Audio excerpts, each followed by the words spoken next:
Nagbabalik na naman ako ngayon. Kasi, just cooker din.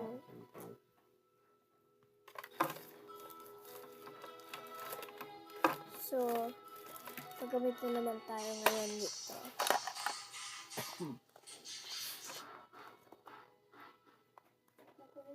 Tara!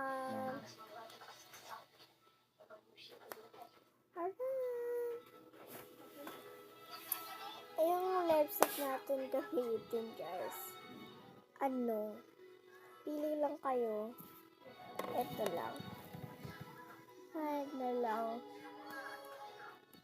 Kasi information lang.